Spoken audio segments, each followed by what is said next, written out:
Thank you, Mr Speaker. Mr Speaker, one of the many complaints coming from my constituents is still the National Broadband Network, the delivery of which is now 4 years behind schedule and over $21 billion over budget. Let me repeat that, 4 years over schedule, $21 billion over budget. The people I represent in this place continue to be frustrated by the sheer incompetence and ineptitude of the coalition and their second-rate NBN. Could members quickly leave the chamber or take their seats? From constituents is that all their neighbours are connected to the network and they cannot connect. For example, Adrian lives in Charlestown and has been told his property should be NBN ready by October. Most of Charlestown has been connected for well over a year, and the other residents in the cul-de-sac Adrian lives in are connected. The reason NBN has given my office for not being able to connect his property is, and I quote, because of the length of copper. That is not a joke, Mr Deputy Speaker. Not only is this second-rate network reliant on copper, the NBN does not have enough copper to connect Adrian, and this is in spite of the government buying thousands of miles of extra copper. Another constituent had terrible problems in having his property connected, as NBN were unable to find the actual property. This is despite being a standalone house in a suburban street. There were even difficulties after my office became involved with NBN actually locating the house physically. And finally, I've recently been contacted by a constituent in an apartment block at Mount Hutton, not 10 minutes from my electorate office, whose complaint, justifiably so, is that all her neighbours in the block are connected and she is not.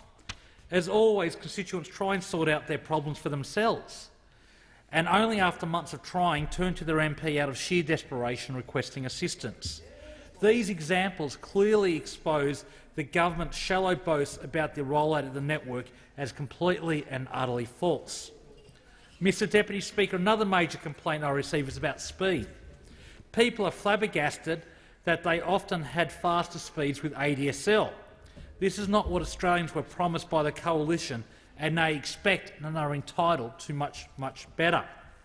Australia is ranked 57th in the world for broadband speed. Trinidad and Tobago has faster broadband speeds. Panama has faster broadband speeds, and Moldova has faster broadband speeds. This is not a joke, Mr Deputy Speaker, and although communication companies love to use these facts in their advertisements for their products, it really is a damning indictment on the government. The fact that developing countries have superior broadband speeds to an advanced economy like ours is certainly not a joke. It is a national disgrace. My office regularly receives complaints regarding the NBN and telecommunications generally from the suburb of Caves Beach, about 10 minutes south from my office. Beautiful spot. One of my constituents in Caves Beach has contacted me to complain that his download data rate is between 16 and 22 megabits. NBN committed to provide broadband services with a minimum download rate of 25 megabits by the end of 2016. Well, they've definitely missed this target.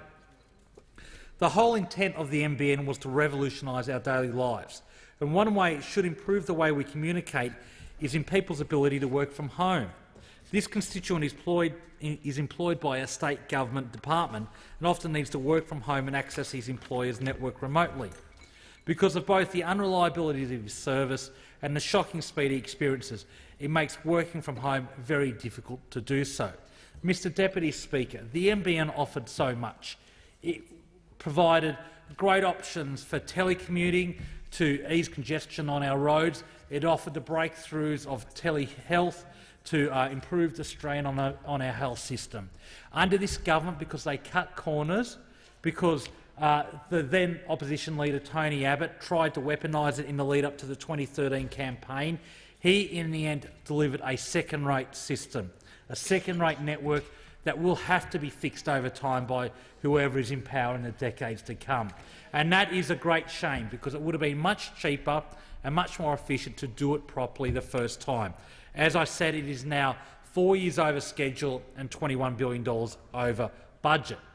The Abbott-Turnbull-Morrison government has let Australians down with the rollout of the National Broadband Network, and all members of this House are aware of this because our offices continue to receive regular complaints about the NBN. So many of my constituents are missing out on the hugely significant benefits of the NBN because of the problems I've outlined today, and the Liberals should be ashamed of their shocking and negligent oversight of this vital and necessary infrastructure.